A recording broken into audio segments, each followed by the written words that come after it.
o uso do dinheiro está completamente desalinhado de servir um propósito para a humanidade. Ou seja, na verdade tornou-se uma espécie de jogo em que quem tem mais está a ganhar e não importa o que é que o dinheiro está a fazer. Porquê é que é preciso investimento de impacto? Mas eu acho que aquela era de levantar ronda atrás de ronda atrás de ronda e sempre atrás da promessa daquilo que vai ser, já não é para todos. Se nós imaginássemos uns Estados Unidos da Europa, que já sei que não vai acontecer e que é idealismo, nós provavelmente teríamos muito maior capacidade de influência de política externa mundial.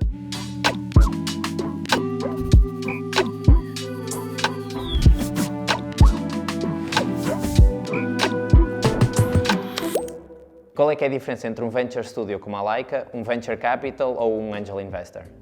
Nós acreditamos que quando atiras dinheiro aos problemas, o dinheiro desaparece e os problemas ficam. E o teu maior problema enquanto empreendedor numa fase inicial é correr todo o processo de investigação, validação, até conseguires lançar a tua startup com sucesso ao mercado. E nós acreditamos que este problema não é resolvido única e exclusivamente com dinheiro. O que nós fazemos na Laika é ajudar toda essa caminhada do empreendedor de forma a que perca menos tempo e consiga validar todos esses passos. E, portanto, mais do que dinheiro, é experiência. E nós acreditamos que, desta forma, os empreendedores conseguem ter muito mais sucesso para resolver este problema. Se vocês se identificam com o que a Laika Ventures propõe, vão ao site deles, laikaventures.co, ou no site que está na descrição, e vejam como é que eles vos podem ajudar e entrem em contacto. Vamos para o episódio. Bem-vindos a mais um episódio de Founder Tales. Antes de irmos para a conversa, os mesmos pedidos de sempre. Já sabem, se estão a ver isto e não estão subscritos, por favor, subscrevam. É uma grande ajuda. Melhor ainda é partilharem com um amigo. Isso acho que lá no algoritmo de feeds, quem tem mais partilhas ganha. Acho que assim funciona. E pronto, se quiserem ajudar ainda mais, temos sempre o Patreon. Mas se eu tivesse de escolher entre os dois, acho que a partilha vale mais do que, Sim. do que o Patreon. Hoje temos connosco o Nuno da GoParity. Nuno, Olá. Bem-vindo. Obrigado. E a primeira pergunta que temos para ti, e acho que corremos o risco de gerar aqui uma discussão que durou o episódio inteiro, é porquê é que é preciso investimento de impacto? Ui. Bem, em primeiro lugar, parabéns pelo vosso podcast e obrigado pelo convite. Isso é uma pergunta que eu normalmente até costumo fazer ao contrário, que é: oxalá um dia deixe de ser preciso investimento de impacto.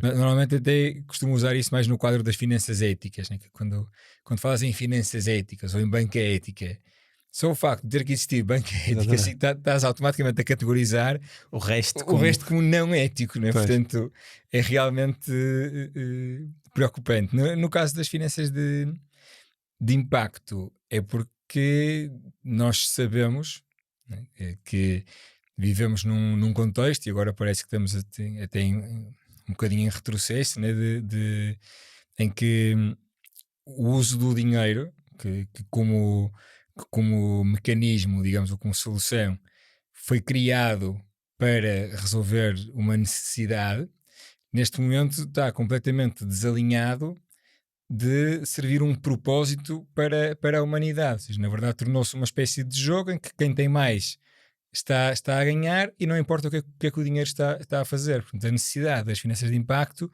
surge de tentar reaproximar as pessoas das consequências da utilização do seu dinheiro, mas sobretudo, como o próprio nome indica, de assegurar que o dinheiro é utilizado com um impacto positivo para as pessoas e para o planeta. Mas ou seja, o impacto positivo, vamos assumir aqui que é uma coisa boa, não é? Acho que é fácil esta conclusão. Porquê é que houve um desalinhamento entre a utilização do dinheiro e o atingir coisas boas? É porque é mais fácil usar o dinheiro ou ganhar mais dinheiro em coisas que não são assim tão boas? É porque as coisas boas, muitas delas não funcionam como negócio e portanto é o modelo que está desalinhado e é preciso lá estar forçar este tipo de iniciativas? É precisamente uma combinação das duas coisas que tu disseste, né? Que é, em primeiro lugar, é mais fácil ganhar dinheiro noutras coisas, né? Ou seja, para levar as coisas ao limite é mais fácil ganhar dinheiro com jogo. Claro. Também é fácil perder muitíssimo dinheiro com jogo. Sim. Né? mas é mais fácil ganhar dinheiro de outras formas de facto, e é mais fácil ganhar dinheiro a investir nas empresas que estão a dar dinheiro ou que estão a pagar dividendos ou cujas ações estão a subir, esteja essa subida relacionada ou não com algo real que está a acontecer, porque uma grande parte, como sabemos, é especulação, não é? Por outro lado, é também um facto que eu acho que a humanidade comporta-se, eu quero acreditar, muitas vezes faz o melhor que pode com aquilo que sabe.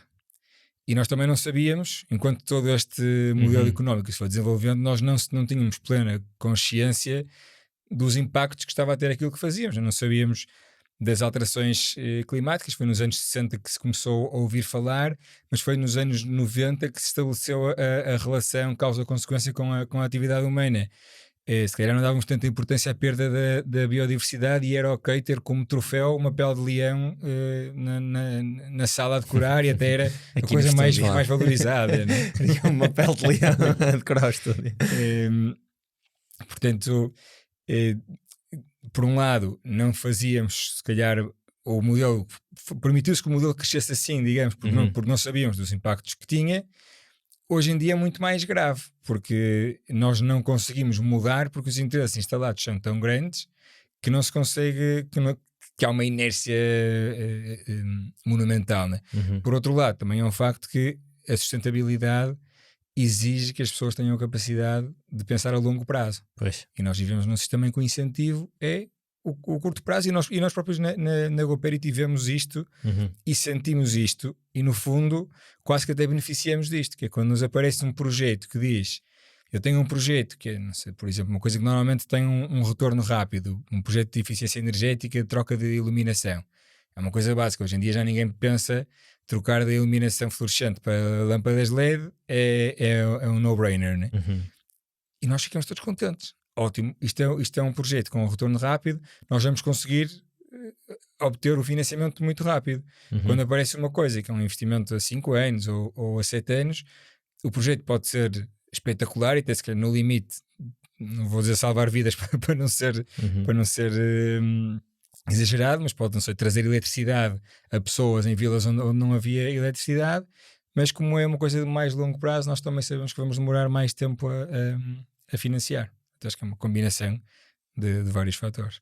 E é aí que entra a GoParity, não é? Ou seja, ainda não dissemos aqui o que é que era, mas queres explicar mais ou menos o que é? Sim, a GoParity é uma plataforma de investimento em projetos que contribuem para os Objetivos de Desenvolvimento Sustentável das Nações Unidas.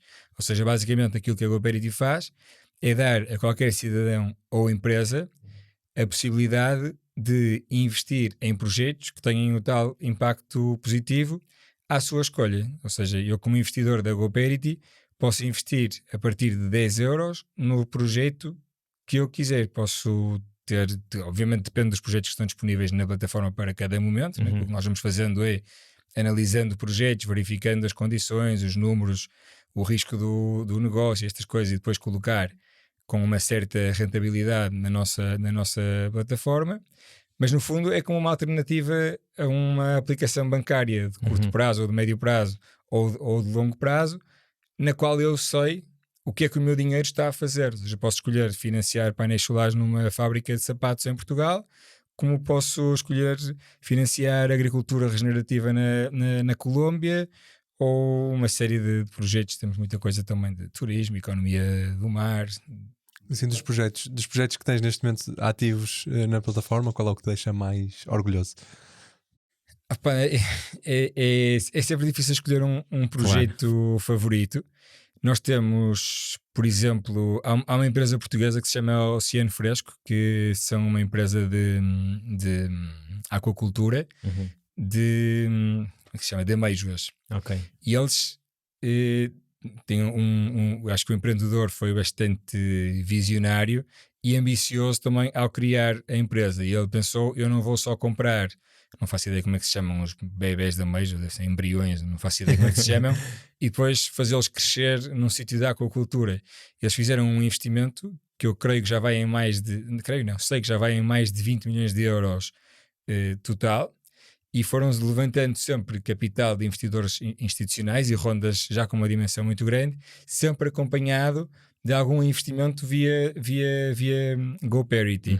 E neste momento eles têm uma cadeia completa na produção de ameixas, desde o centro de investigação até ao berçário, que é na Nazaré, até à produção de ameixas em offshore, que significa que tem um impacto ambiental muito menor, porque não há a possibilidade daquelas ameixas contaminarem as colónias que estão perto das zonas costeiras, por exemplo. Além disso, as ameixas têm um efeito de filtração da água onde crescem. Esse é um exemplo de um projeto que nos deixa orgulhosos. Agora, claro que temos outros projetos como eletrificação de cooperativas de laticínios no Uganda, em sítios onde não há eletricidade e as pessoas dependiam de geradores a diesel para ter aquilo a funcionar, e se de repente corta o fornecimento do diesel e eles não têm suficiente e aquilo param os frigoríficos e estraga-se a produção num país onde há fome. Claro que são outras coisas, são projetos muito mais pequeninos para nós, não são campanhas de 50 ou 60 mil euros cada uma, mas têm um impacto muito diferente na vida das pessoas. Eu não consigo. Eu gosto de 99% dos projetos que nós financiamos. E a beleza disto, a beleza do modelo está nisto, né? Que é permitir-te escolher quais é que tu gostas. Porque há pessoas que dizem: eu não quero financiar painéis solares nos telhados de um hipermercado, porque não concordo com o consumo. Ok, financias os outros, mas tu é que escolhes em que o teu dinheiro se vai rentabilizar. Chegamos ao nosso momento Like a Ventures, em que fazemos uma pergunta diferente e relacionada com a atividade da Like a Ventures ao nosso convidado. A pergunta 2 é uma ideia da utilização da AI, portanto um produto ou um projeto ou qualquer coisa do género que use inteligência artificial para promover a sustentabilidade. Eu tendo a utilizar muito para a inteligência artificial como uma ferramenta, e hoje, pelo menos ainda hoje em dia, sobretudo como uma ferramenta de apoio à tomada de decisão. E isto obviamente pode-se aplicar a qualquer indústria, né? Mas na sustentabilidade pode ter um efeito muito positivo se nos ajudar a tomar as decisões, seja políticas, seja as decisões do dia-a-dia, mais sustentáveis. Eu posso dar assim dois exemplos rápidos. Há uns tempos estive numa discussão sobre se devia ou não apostar mais na energia nuclear na Europa, ou se a aposta nas renováveis está correta, né? Do meu ponto de vista, eu defendia o lado das renováveis, e outra pessoa defendia o lado da nuclear. E surgiu a questão de, ok, mas a nuclear também é quase limpa, só tem o problema dos resíduos. A nuclear é mais barata, mas afinal não é assim tão barata. Mas, do ponto de vista de alterações climáticas, por exemplo, não era uma opção má, porque não emite CO2. E eu levantei o ponto da geopolítica, que é ok, mas então se nós investíssemos agora em energia nuclear e estando todos de acordo que a autonomia energética é uma coisa importante para a soberania das nações ou da União Europeia, nós não temos muitas reservas de urânio na Europa. E do outro lado a resposta foi: mas sabes lá quantas reservas é que há e não sei o quê, e temos centenas de anos de reservas.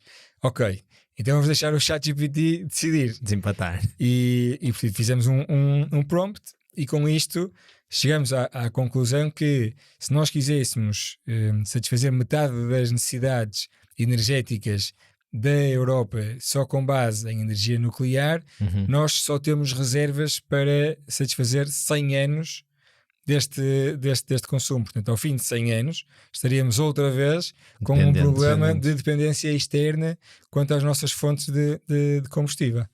Quem diz na discussão das renováveis, diz na escolha dos alimentos que vamos comprar no supermercado ou das roupas que vamos vestir. Ou seja, abriu-se aqui uma porta gigantesca para nos ajudar a tomar as decisões muito mais informadas, sem termos que dedicar tanto tempo a estudar cada assunto especificamente. Ou seja, pegar no AI, ele ler por nós todos estes relatórios e documentos e informações que existem e depois ajuda-nos a tomar as decisões mais corretas e mais sustentáveis. E partilha connosco as fontes, portanto, mesmo isso nós temos Conseguimos a liberdade confirmar. de questionar e de confirmar.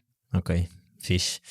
Pronto, Leica Ventures é um venture studio, portanto ajuda startups no início com os principais problemas característicos do início da fase inicial das startups.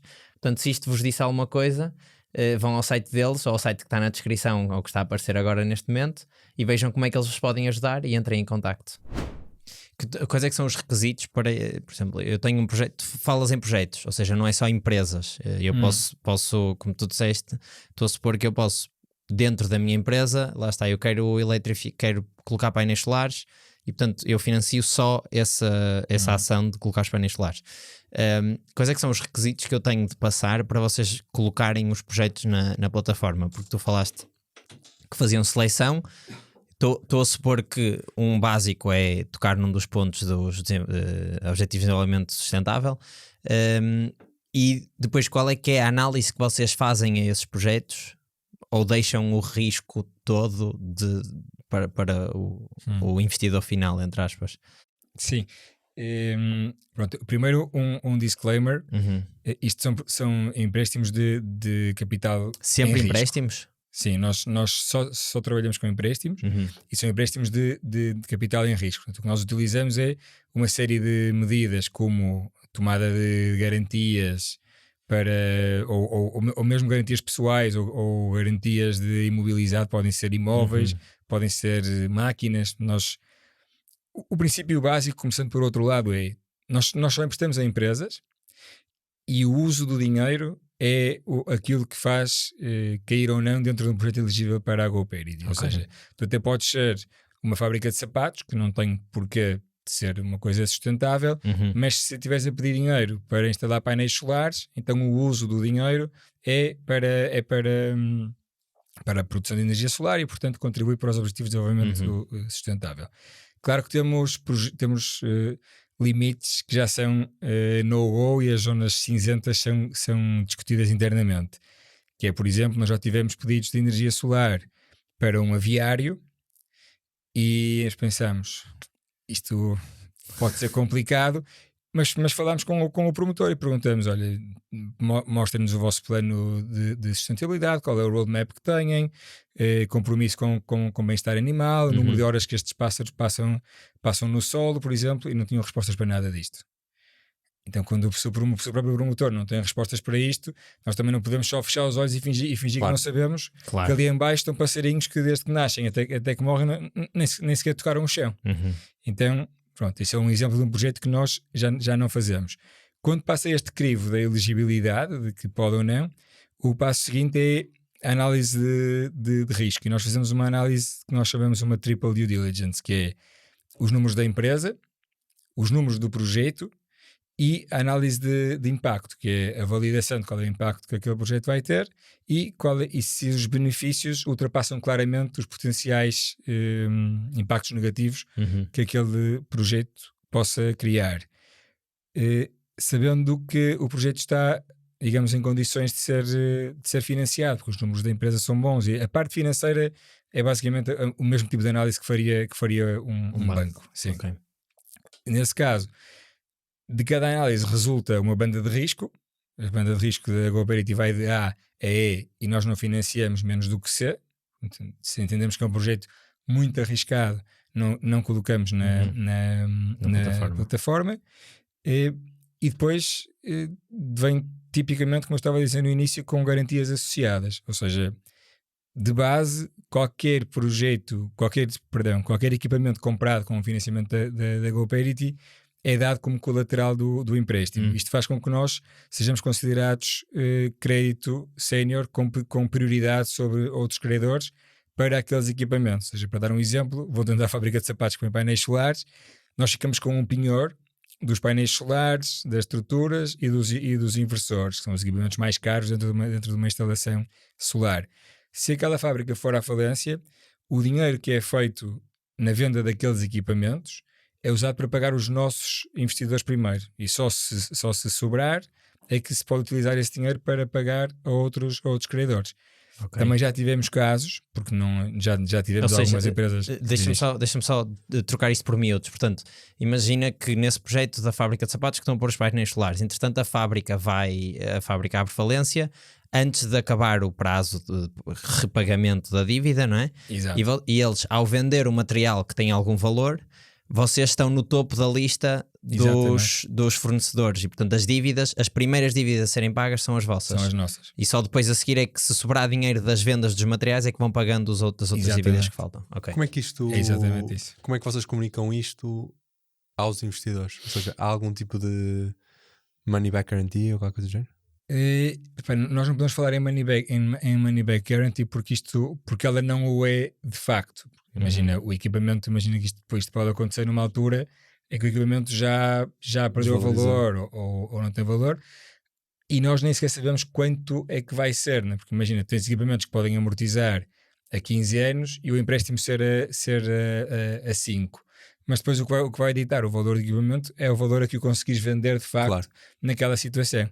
Só que isto tem outras vantagens, que não é só o valor do dinheiro, é que nos torna credores prioritários e, portanto, mesmo em casos em que as empresas conseguem evitar a insolvência através de um plano especial de recuperação, tipicamente os tribunais também atribuem um corte à dívida dos credores. Imagina, tu dizes, eu tenho aqui um plano para recuperar a minha empresa, mas tenho esta dívida toda e eu proponho pagar só esta.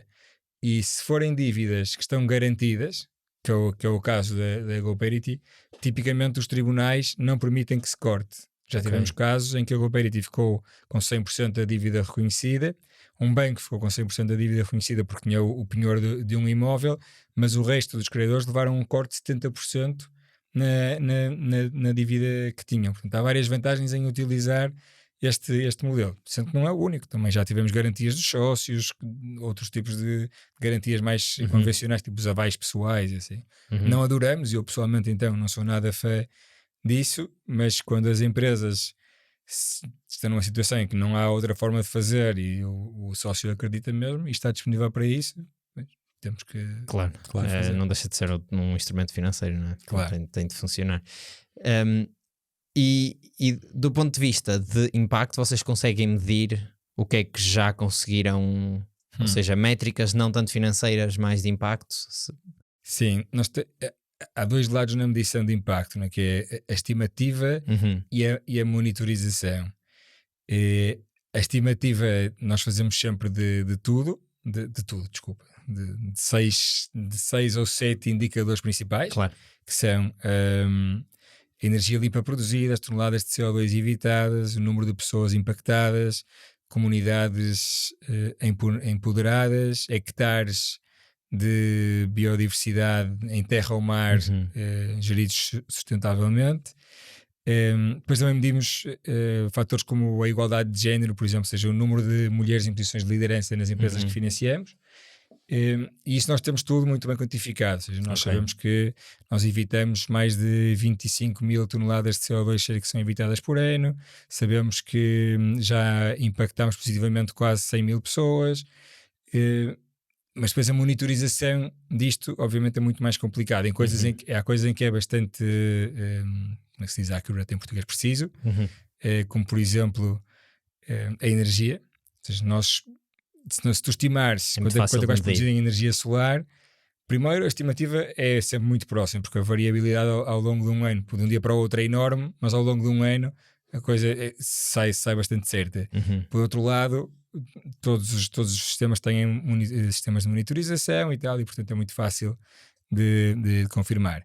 Há outras coisas que são mais difíceis e que às vezes até levam a que os nossos números sejam feitos por baixo. Por exemplo, o número de pessoas impactadas nos nossos projetos cresce muito pouco com cada projeto, mas é precisamente porque a nossa Impact Officer diz isto é muito difícil de provar de medir e provar a posteriori. Portanto, imagina, se fazes um projeto que é para levar comida a uma comunidade, e nesta comunidade, imagina, se vais produzir comida mais barata ou mais saudável para 5 mil pessoas e vais empregar 7 pessoas naquele projeto, nós só contamos que nós impactamos positivamente 7 pessoas.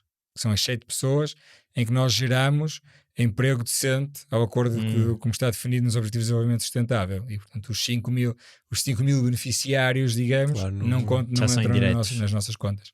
Ok, faz sentido. E vocês têm metas de impacto? Ou seja, suponho que tenham metas financeiras e de gestão da empresa e ao mesmo tempo também têm metas de impacto e que tentam atingir as duas? Eu não chamaria metas, sinceramente, porque nós ainda não conseguimos fazer isso. Temos várias discussões internas sobre isto. Nós trabalhamos tipicamente com três indicadores principais de performance da empresa, que é o número de utilizadores, o investimento realizado e a faturação. E temos sempre lá o espaço para o indicador de impacto. O problema é que ainda não conseguimos arranjar um modelo em que haja um indicador que representa aquilo que nós fazemos, porque os projetos são muito diferentes e medir CO2 num lado é muito diferente de medir pessoas no outro. Isso, energia e aquacultura, e são coisas completamente diferentes e que usam indicadores diferentes. Mas vamos fazer isso. Ok.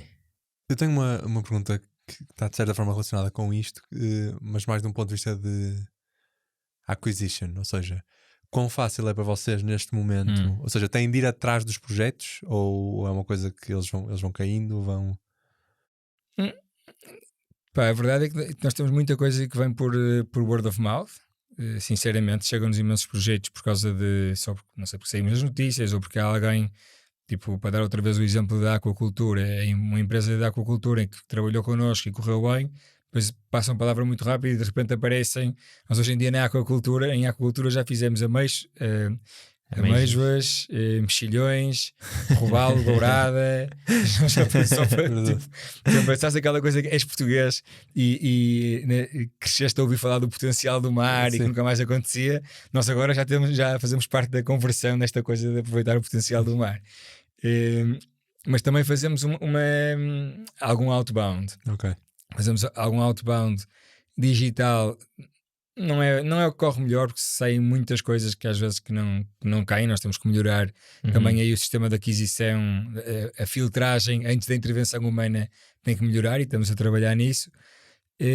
Mas depois há algumas coisas que correm bem que nós chamamos tipo channel sales, por exemplo, que é fundos de investimento que investem na área do impacto, ou mesmo que sejam só de impacto, de biotecnologia ou mesmo tipo a Maze da economia do mar. Uma Maze, por exemplo. Claro, nós podemos financiar uma startup da Maze e a Maze pode comunicar às suas investidas, aquelas que já estão num estado um bocadinho mais maduro, porque tipicamente para uma startup é mais difícil trabalhar com empréstimos, para as mais jovens. Pode partilhar, está aqui uma oportunidade de financiamento de dívida, top-up de uma ronda ou para tapar um buraco, entre aspas, entre um term sheet e o fecho de um investimento ou assim, que se pode utilizar. Outra coisa, por exemplo, é o exemplo que funciona muito bem no caso da energia. Nós não vamos falar com empresas para elas instalarem painéis solares. Nós falamos com os instaladores. E eles é que vêm ter connosco, dizer, tenho aqui um cliente, dá-me uma proposta. Nós muitas vezes já só falamos com o cliente quase depois da proposta estar aceite.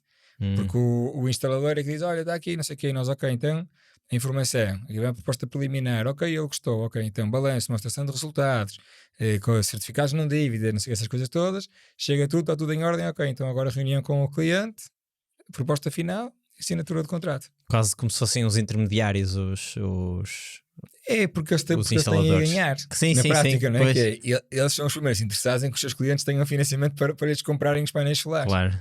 Pois, e nem há necessidade de vocês pagarem uma comissão, porque o serviço em si já lhes vai pagar, não é? Ou seja, exatamente. Vocês estão a facilitar o serviço que lhes vai pagar. Sim, é melhor do que intermediação bancária, por exemplo, não é? Porque aí há mesmo só o intermediário. Mas isto também é um bom ponto, que é do ponto de vista dos não sei qual é o termo, dos projetos. Qual é a grande vantagem de pedir investimento a vocês versus a um banco? Sim. Normalmente nós falamos em três vantagens diferentes. Uma obviamente, e sendo totalmente realista, nós não somos sempre a solução mais barata. Claro. uma PME que está com muito boas contas ou uma grande empresa financia-se na banca provavelmente mais barato do que aquilo que faz na GoParity. Agora, aquilo onde nós nos distinguimos é, em primeiro lugar, na especialização, entre aspas, ou seja, se tu queres um projeto de sustentabilidade, podes muitas vezes estar a falar em áreas que os bancos nem sequer dominam ainda. Ou seja, imagina, o que nos aconteceu no início da energia solar ou do autoconsumo de energia solar foi, nós tínhamos muito sucesso em empréstimos de energia solar porque os bancos não dominavam o modelo de negócio de energia solar para autoconsumo. Depois temos outra grande vantagem que é que nós tipicamente somos muito rápidos. Ou seja, um projeto que tenha umas condições razoáveis na GoParity, tu num banco és capaz de andar meses e meses a falar com um gestor do balcão, que depois tens que tentar falar com mais alguém para te ajudar, para dar um toque aos tipos do risco. O risco é uma caixa negra no banco e que anda para frente e para trás e não sei o quê, e nunca mais consegues um financiamento. Na GoParity nós temos em média, eu acho que não quero dizer um número errado, mas é entre 27 e 32 dias desde o primeiro contacto até dinheiro no banco, que é um prazo ultra curto. E depois, por último, é a questão da visibilidade. Ou seja, nós temos empresas que se financiam com a GoParity porque sabem que, por um lado, vão ter provavelmente a oportunidade de gerar notícias e coisas destas, que estão a fazer uma coisa inovadora, mas por outro lado nós já temos mais de 60 mil utilizadores registados na nossa plataforma. E portanto, se tu fores, por exemplo, uma empresa B2C, e já nos aconteceu, temos exemplos tipo de uma marca de kombucha, de uma marca de óculos feitos de bambu, tu fazes uma campanha para te financiares na GoParity, é mas tipo na verdade crowdfunding. Exatamente, tu estás a conseguir dinheiro por empréstimo, mas ao mesmo tempo a fazer vendas do teu produto, e nós até deixamos e incentivamos, que é quando sai a comunicação, tu podes dizer, e se investires, depois tens, não sei, 10% de desconto na próxima encomenda, ou 30%, ou mesmo nem dês nada. Se há uma ligação entre o investidor e o produto que aquela empresa fabrica, as pessoas vão ver ao site. É uma ligação muito mais forte até do que só de cliente, não é? Claro, eu investi numa empresa é porque acredito muito mais do que gostar só do produto delas. Muito bem. Mas, ou seja, em termos de condições, banca tradicional, digamos assim, se calhar até em alguns casos pode ser melhor para a GoParity. E tu falaste também desta questão da visibilidade. Mas vocês nunca ponderaram, ou seja, vocês fazem esta parte do crowdsourcing, portanto quem dá o dinheiro no fundo são os vossos utilizadores. Vocês nunca ponderaram ser vocês também a emprestar uma parte do dinheiro? Já e até há pouco tempo nós não podíamos fazê-lo porque o regulamento português do financiamento colaborativo considerava que havia um conflito de interesses, então proibia os investimentos. Mas desde fevereiro deste ano que já é permitido fazê-lo, porque nós conseguimos a licença ao abrigo do regulamento europeu. E com o regulamento europeu há uma abordagem muito mais anglo-saxónica que é a da transparência. Tipo, ok, tu podes fazer, tens o dever de informar. E portanto nós a partir de agora nós podemos investir, e eu investi no início, depois quando saiu o regulamento português deixei de investir, e hoje em dia eu invisto em todos os projetos que saem também acaba por ser um bocadinho uma marca de confiança, não é? Claro, e é isso mesmo, e portanto nós temos, não vai acontecer agora no imediato, porque temos outras novidades para lançar em 2025, mas nós temos esta intenção de criar um veículo para se poder fazer um investimento, digamos, em portfólio de projetos da GoParity, ou seja,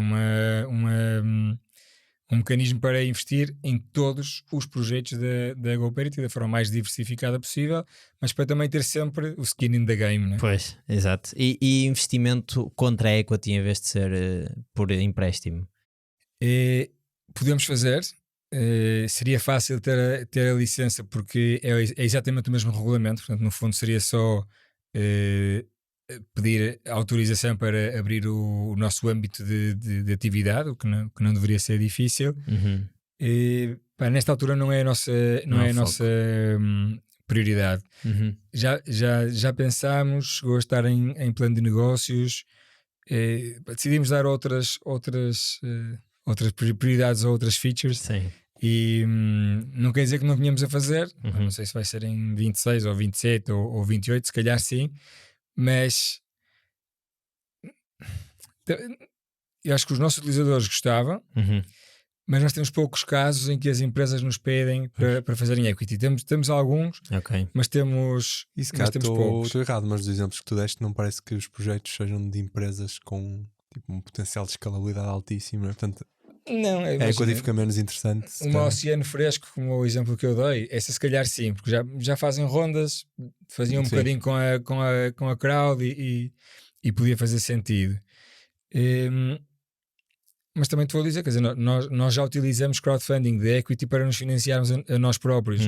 E a verdade é que também há muitas alternativas no mercado para utilizar. Sim, era a minha questão, ia no sentido de como já têm as empresas, já têm as pessoas, e as pessoas estão mais ou menos ok com algum nível de risco, podia fazer sentido entrar nesse jogo. Sim, opa, e é completamente tentador para nós. Claro. Só que vai-nos obrigar a ter especialidades, dominar as especialidades que nós ainda não temos in-house. E acho que se há uma coisa que nós aprendemos nos últimos anos é que eu acho que a nossa gestão como founders e como startups tem que ser cada vez mais frugal. Acho que pode ser uma percepção só minha e pode estar completamente errada, mas eu acho que aquela era de levantar ronda atrás de ronda atrás de ronda e sempre atrás da promessa daquilo que vai ser a chegar ao fim. Ou já não é para todos, pelo menos. Exatamente, eu acho que já não é para todos. Tu falaste aí tu falaste aí de regulamentação europeia, portuguesa, por causa deve ser alguma coisa relacionada com licenças bancárias, etc. E no podcast do Céu é Limite também disseste, já foi há uns 2 anitos, se calhar, disseste que o objetivo ou a visão a longo prazo da GoParity era ser um banco verde, um banco de investimento verde. Portanto, pegar nos serviços todos que os bancos tradicionais fazem e escolher um e ser muito bom naquele vertical só.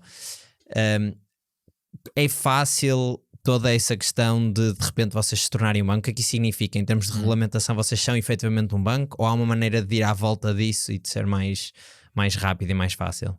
Eu se calhar, agora se perguntas as coisas dessa maneira, se calhar nós estamos a fazer o caminho mais longo para lá chegar.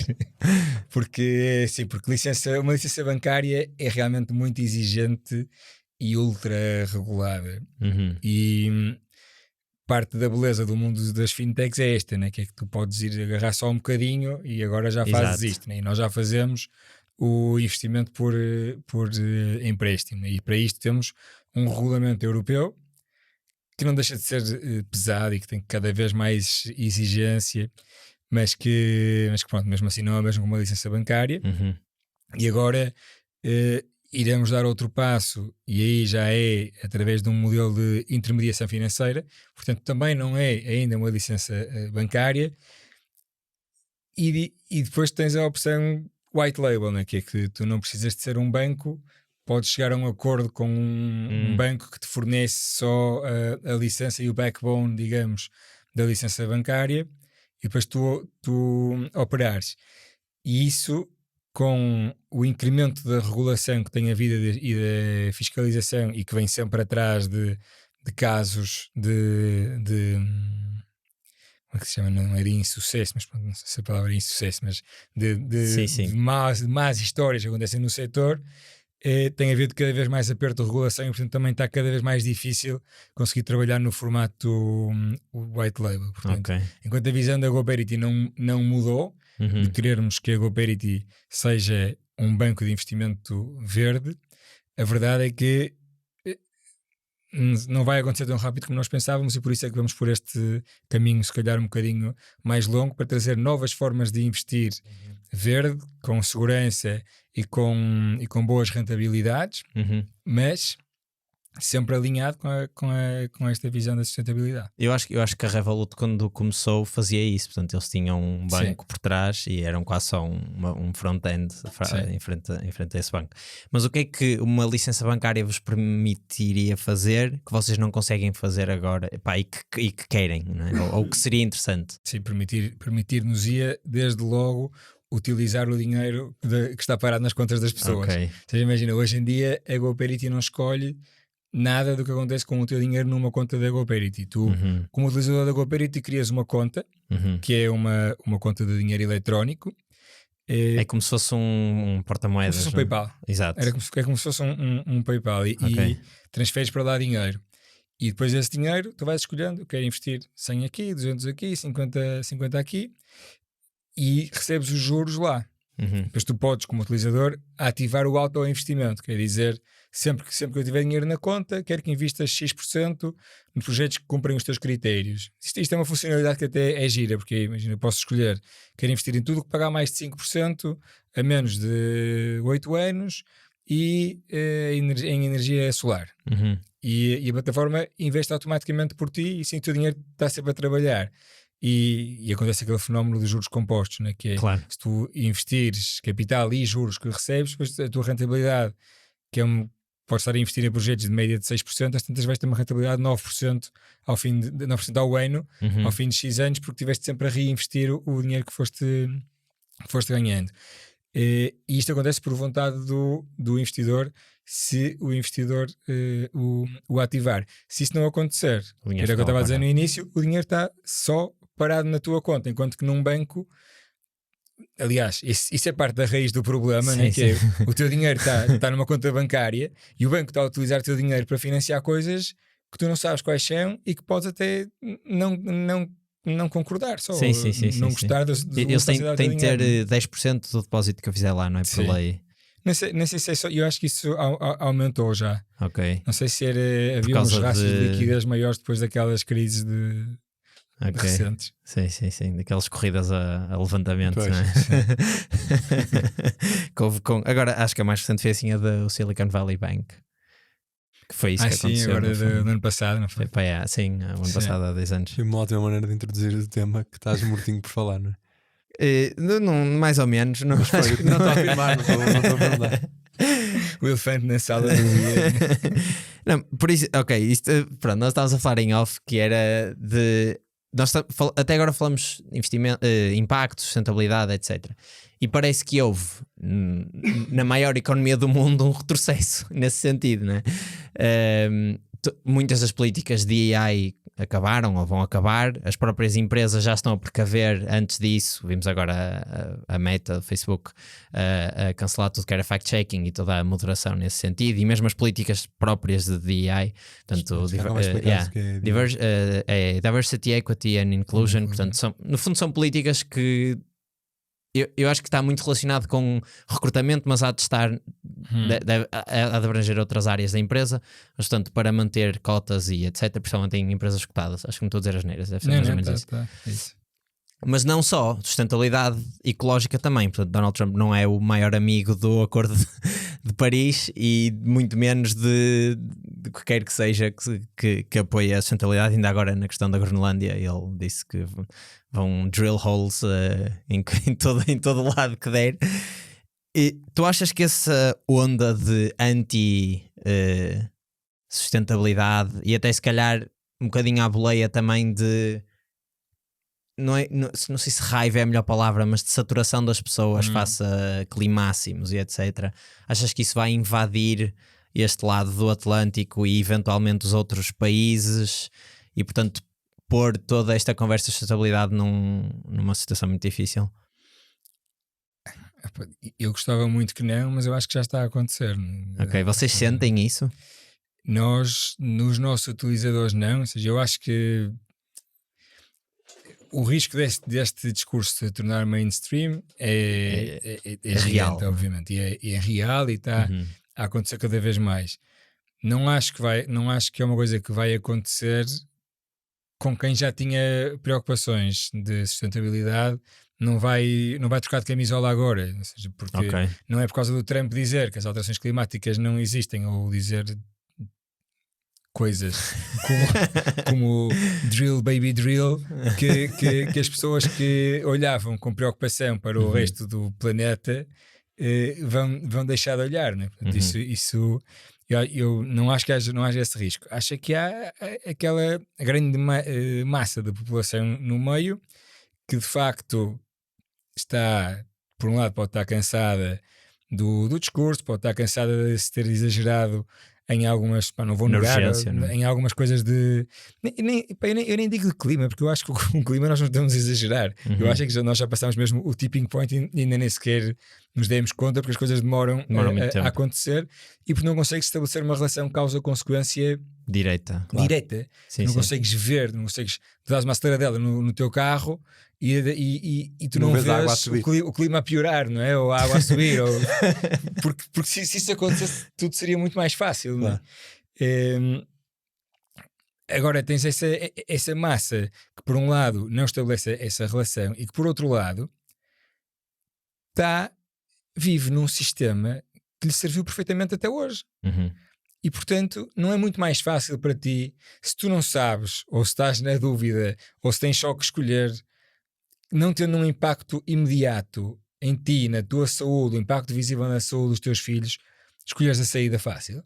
Claro que pensam, claro que eu quero continuar a andar no meu carro à vontade e sem peso na consciência, e claro que eu quero gasolina barata, e claro que eu quero que a eletricidade seja barata, e claro que eu quero poder ir de férias sem me sentir mal e comprar a roupa que me apetece, sem pensar se foi feita por crianças que estão a ser escravizadas ou para levar as coisas ao limite. E, portanto, eu acho que há um lado que é também da natureza humana só proteger o status quo, porque pensar tipo, eu fiz isto toda a vida e correu sempre bem, porque eu hei de mudar, e aparece alguém com este discurso que por um lado ridiculariza alguns exageros do wokeismo que podem ter acontecido, e de repente já vai tudo à boleia daquilo. Eu não sei se vocês viram, os 6 maiores bancos americanos, desde que o Trump foi eleito até à semana passada, os 6 consecutivamente saíram do Net Zero Banking Alliance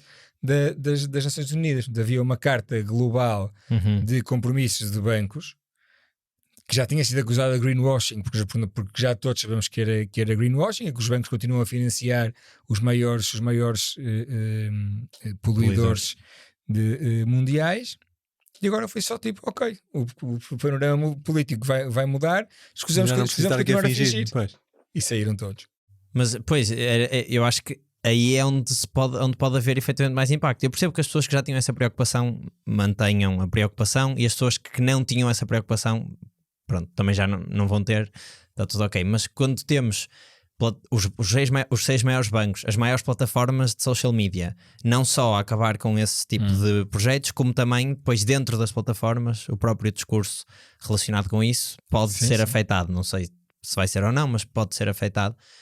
Eu acho que podemos passar aqui se calhar um período de 4 anos pelo menos, né? em que pode haver algum, ou de certeza que vai haver menos investimento nessas causas. Quem é que podem ser assim os porta-estandartes ou os pontas de lança nessa, nem que seja em manter a missão, nem que seja por falta da pressão regulatória, né? Portanto, nós estamos a falar das pessoas. Se falarmos das empresas, é óbvio, porque claro, se há alguém que pode mudar as empresas, isto já é uma coisa que eu tenho dito várias vezes, que é, eu comecei a Goberity a pensar muito que as pessoas e o consumidor consegue exigir a mudança. E consegue, mas até certo ponto a questão é a rapidez com que isto vai acontecer. E sem regulação não vai ser tão rápido como nós precisamos. E portanto, se temos a desregulação nesta área a acontecer, ou a regulação a incentivar, pelo contrário, é a regulação a incentivar indústrias prejudiciais, isto vai ter um efeito de aceleração. Mas agora isto vinha a propósito. Está a perguntar quem é que podem ser os pontas de lança. Exato. Ou seja, quem é que pode manter a chama ainda acesa? É uma pena que não possa ser a Europa, porque a Europa, infelizmente, e para grande pena minha, não conseguiu ser o projeto que podia ter sido. Né? E se nós imaginássemos uns Estados Unidos da Europa, que já sei que não vai acontecer e que é idealismo, nós provavelmente teríamos muito maior capacidade de influência de política externa mundial do que aquilo que Atualmente temos. Quando cada um tem o seu regime fiscal e cada um fala a sua língua e não há sequer um acordo com a língua oficial que se utiliza na União Europeia, senão temos que falar nem sei quantas, não sei se também são 27 ou não me lembro quantas línguas são, depois também há uma data de idiomas de regiões que também são reconhecidos já e são línguas oficiais. E a língua comum não é de nenhum país da União Europeia neste momento. Pois, ainda por cima, depois só tens Malta sim. e a Irlanda, portanto, que os dois têm idiomas próprios também. Mas pronto, ao menos são idiomas oficiais desses países. É claro que para um francês ou para um alemão é muito mais difícil de engolir isto. Portanto, eu acho que o porta-estandarte, a Europa vai continuar a ser uma espécie de candeia que vai à frente e vamos ver o que é que acontece politicamente. Porque então, se na Alemanha acontecer aquilo que se pensa que pode vir a acontecer com a AfD, então de repente já tudo pode acontecer, né? Pois. Temos algumas coisas giras, por exemplo, a China tem uma eletrificação já superior aos Estados Unidos, por exemplo. Quando era um país que tinha muito menos grau de eletrificação, se calhar também porque acontece aquele fenómeno de que começas de um nível mais baixo, não é? Então de repente já se tornou muito mais comum ser tudo eletrificado, não tem uma dependência do gás como nós criámos na Europa à base de uma relação que se achava que ia ser muito sólida da Europa com a Rússia. Ok, isso é interessante. Não sei se a China politicamente vai estar muito interessada com as alterações climáticas, mas pelo menos vemos que neste caminho da eletrificação a China está a fazer um bom caminho. Pois não sei se tem obviamente muitos outros, não sei. É ingênuo achar que pode ser a China. A China não vai, claro. não vai com esse interesse lá. Sim. Acha que está a acontecer um fenómeno por necessidade. Pois, mas isso era um ponto interessante, que é muitas das vezes as opções sustentáveis são mais caras do que as opções, ou mais difíceis de aceder do que as opções não sustentáveis. E por exemplo, uma GoParity o que pode tentar fazer é tornar as opções sustentáveis financeiramente mais interessantes do que as outras opções. Mas é à força, entre aspas. Ou seja, tem de haver essa preocupação ativa, porque senão cai tudo outra vez não sei se concorda. Ou seja, é como se precisássemos de...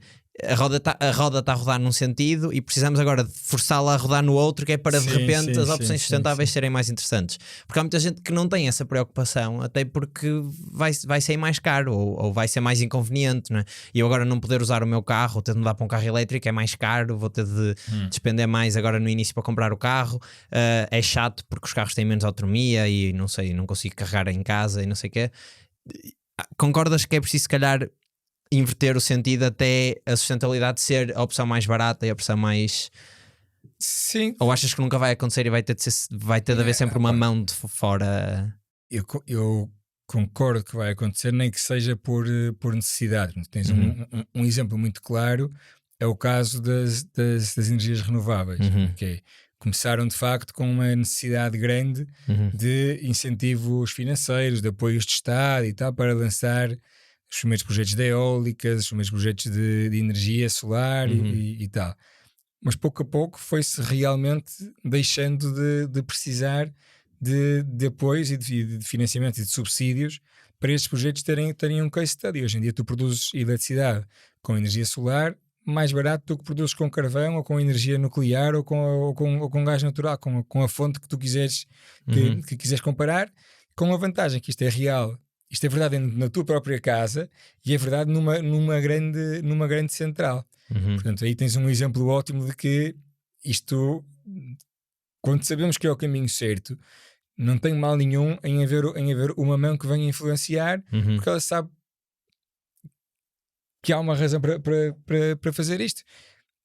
E agora a história dá ainda mais razão, e se calhar devia ter sido ainda mais e mais cedo, porque se tivéssemos uma Europa mais eletrificada e menos dependente de gás e mais produtora de energia renovável, que no fundo é a única fonte autóctone que nós temos de energia na Europa, muito menos dependentes estaríamos da Rússia e se calhar E o das conflito questões geopolíticas. nem tinha chegado a ser o que era, ou pelo menos não tinha tido os efeitos na Europa que teve.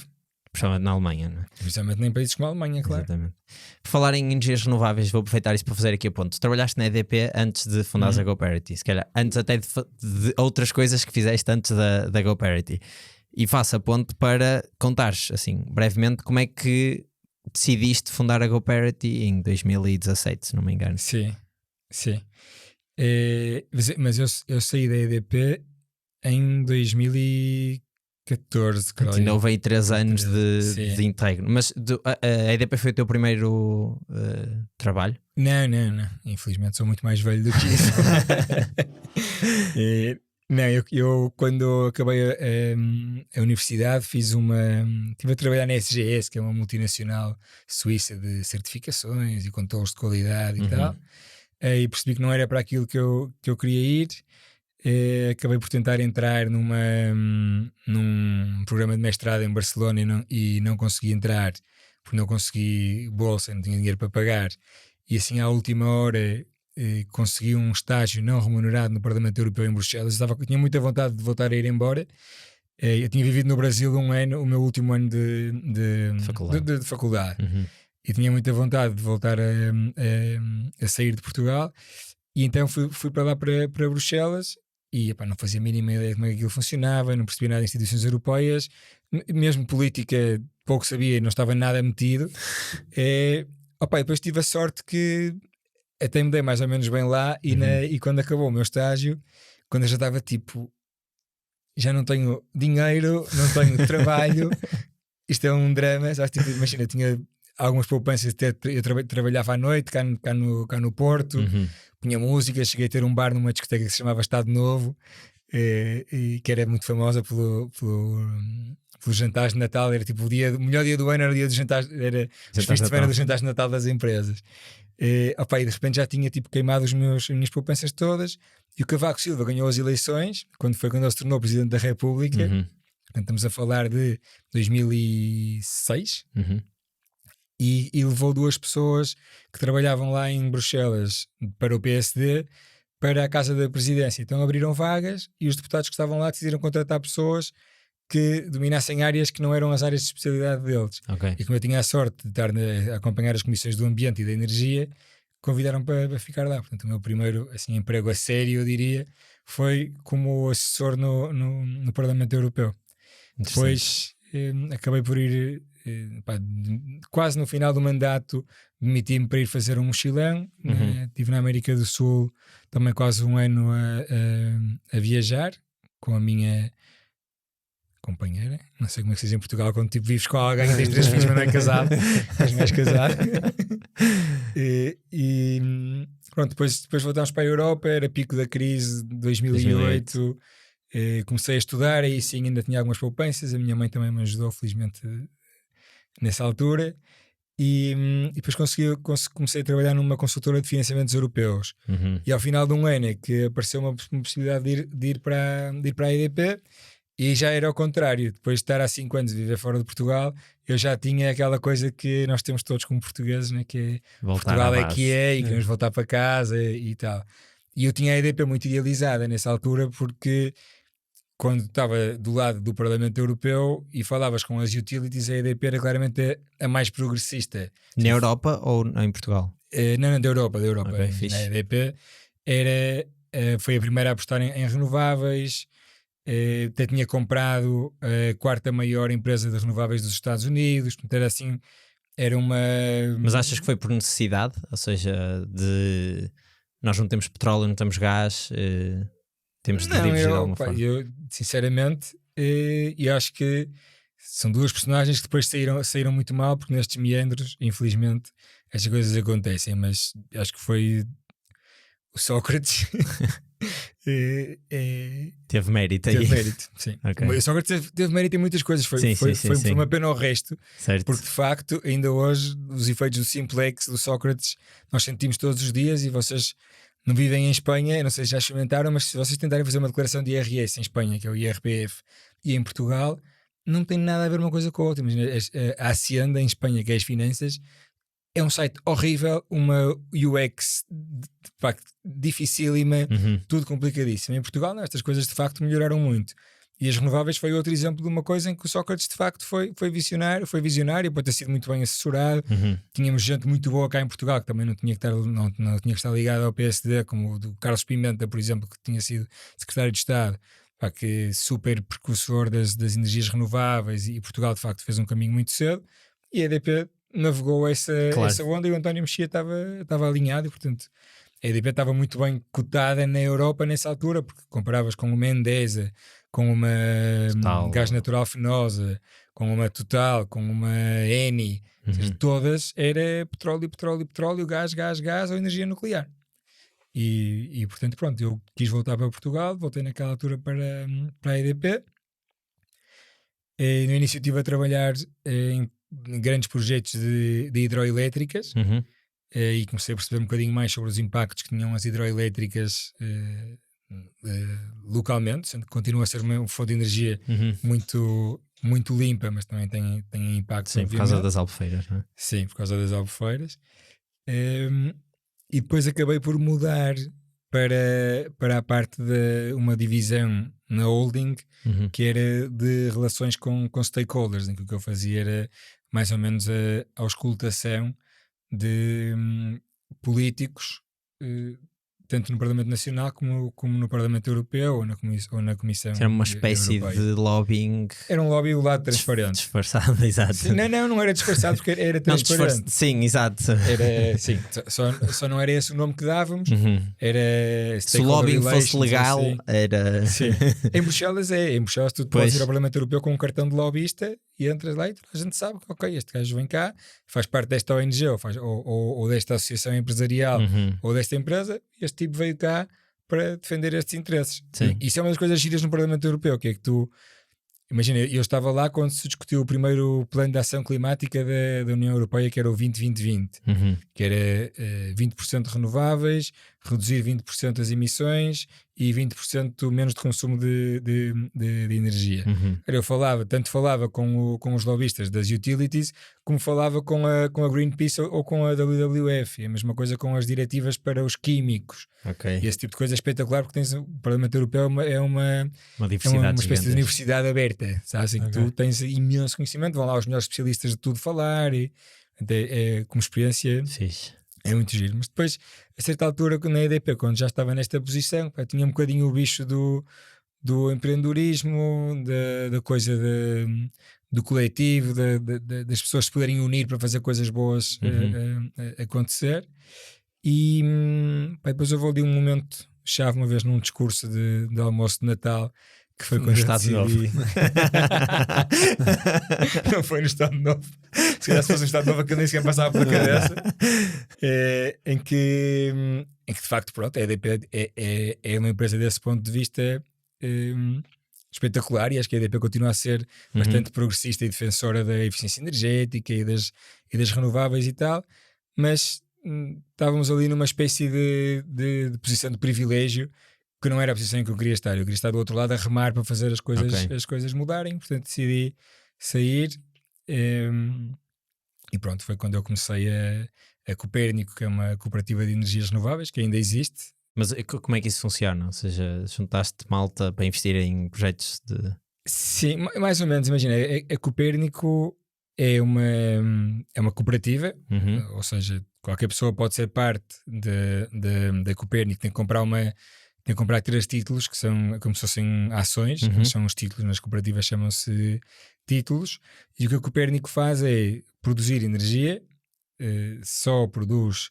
energia solar, e quase sempre nos telhados de terceiros. Então, o modelo é, nós quando começámos montávamos instalações solares nos telhados de IPSS, por uma questão de tentar juntar o impacto económico e o impacto social, e alugávamos esses telhados. Ou seja, imagina, nós íamos falar com uma IPSS, não sei, pode ser um lar de idosos ou uma creche ou um centro de dia, e dizer, vocês têm aqui um telhado que não está a ser utilizado para nada. Nós podemos montar painéis solares lá, e 10% da faturação da nossa central fica para vocês, é como se fosse uma compensação por alugar aquele espaço. Para eles era investimento zero, risco zero, e nós fazíamos sempre um contrato que ao fim de 15 anos os equipamentos passam para eles. Portanto, eles têm equipamentos que têm pelo menos mais 10 anos de garantia, em que vão estar a produzir energia de graça para consumirem eles próprios. A Copérnico começou por aí. Juntei um grupo de 16 pessoas para fundar a Copérnico. Hoje em dia, não sei se estou enganado, mas acho que já tenho mais de 6 mil cooperadores. Eu fui o presidente durante 10 anos e deixei em dezembro de 2023. Ok. Parte das minhas promessas típicas de founder de vou fazer menos coisas. Resolução de 24. Foi resolução de 23. Eu deixei em 23. Já há um ano que não sou, e a Copérnico continua bem, continua a crescer. É comercializadora de eletricidade também, portanto tu como sócio a proposta de valor é tu seres dono da tua própria empresa de energia. Ok. Na qual tu sabes que tu podes emprestar dinheiro à empresa para ela investir em energia solar, mas também podes comprar eletricidade verde a uma empresa que é tua, que sem querer ser demagógico, no limite tu podes chegar a discutir se aceitas ou não a proposta de tarifas de eletricidade para o ano a seguir em Assembleia Geral. E cada um vale um voto, não importa se tu compraste 50 títulos e eu comprei só os 3 obrigatórios, é uma pessoa um voto. E é sem fins lucrativos porque é uma cooperativa. Interessante, um modelo engraçado. Sim, super diferente. E depois salto para GoParity. Não, eu em paralelo, tudo começou porque eu queria criar uma GoParity, só que não havia regulamento para fazer crowdfunding em Portugal ainda nessa altura.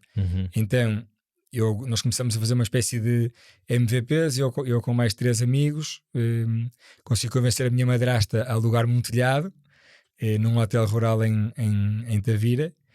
E fizemos o nosso primeiro projeto. E depois percebemos que não dá para montar o crowdfunding porque não há enquadramento legal. Vamos montar uma cooperativa, mas isto é um projeto. Uma cooperativa é um projeto social na prática. E depois, com o conhecimento que tinha, que ficamos daquele primeiro projeto de energia solar, pensamos, empresa de serviços de energia solar. Estava-se a começar a falar muito do autoconsumo e tal, e foi aí que nós começamos e criámos a Boa Energia. E a Boa Energia é engraçado, que eu acho que é um bocadinho aquela história de produto que aparece à frente do tempo, que é, nós fomos os primeiros a vender kits do it yourself de energia solar. Tu compravas online kit de um painel até 4 painéis, que era o que era legalmente permitido, e recebias em casa com as instruções tipo IKEA, e tu podias montar com estrutura ou para pôr no terraço ou onde tu quisesse, e aquilo depois vinha com uma ficha, ligar à tomada, e a energia que ela produzisse, a tua casa já não ia buscar da rede, utilizava a energia dos painéis primeiro.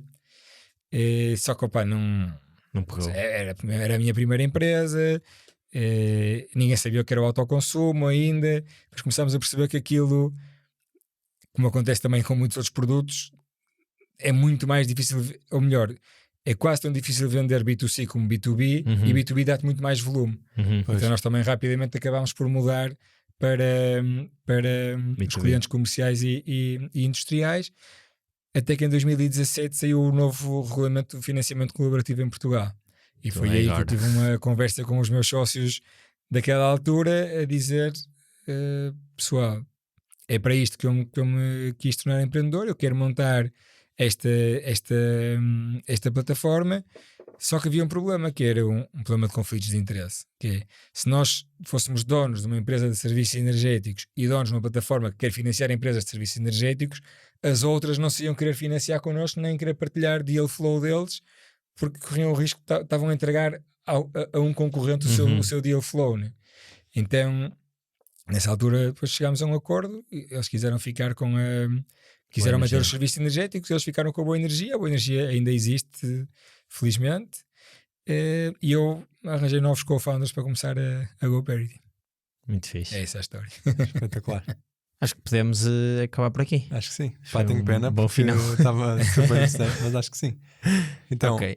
a pergunta que fazemos sempre no fim é um conselho que tu gostavas que tivesse sido dado no início disto tudo, ou seja, no início da tua carreira como empreendedor, e não foi?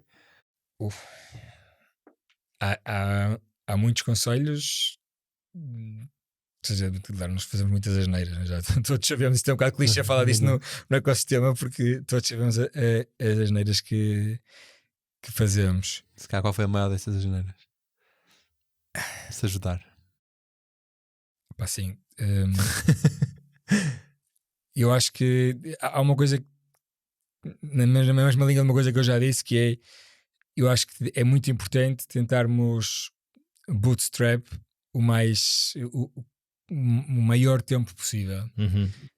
Atrasar rondas e depois, sobretudo, não se deixar levar pela possibilidade de ter investidores, só pelo mero facto de ser a possibilidade de ter investidores. Ok. Ou seja, é super importante perceber, eu preciso realmente daquele perfil de investidor, e estar atentos aos sinais, porque a maior parte das coisas que dão errado, nós às vezes tendemos a só overlook, porque pensamos, ok, a minha cabeça está em conseguir aqueles 500 mil ou aquele milhão, e não me importa se ele disse isto, é uma coisa não importante, mas depois isto pequenino que aconteceu aqui pode ser o sinal de alguma coisa muito mais grave que possa acontecer mais à frente. Portanto, se calhar o conselho é escolher muito bem os investidores e mesmo os sócios.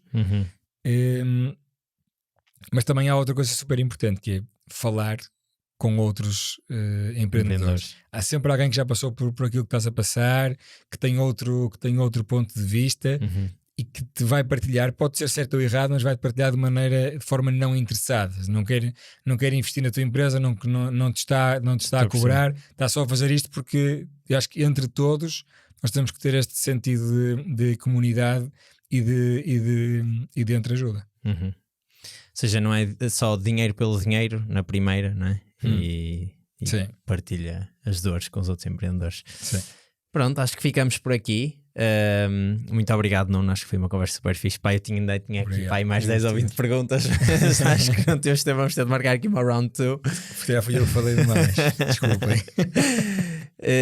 E pronto, aquilo que o Diogo disse no início, se ainda não nos subscrevam, aproveitem, partilhem com alguém, que é para também nos ajudar a chegar a mais gente. Temos a comunidade, temos o Patreon, e vemo-nos no próximo episódio. Até para a semana.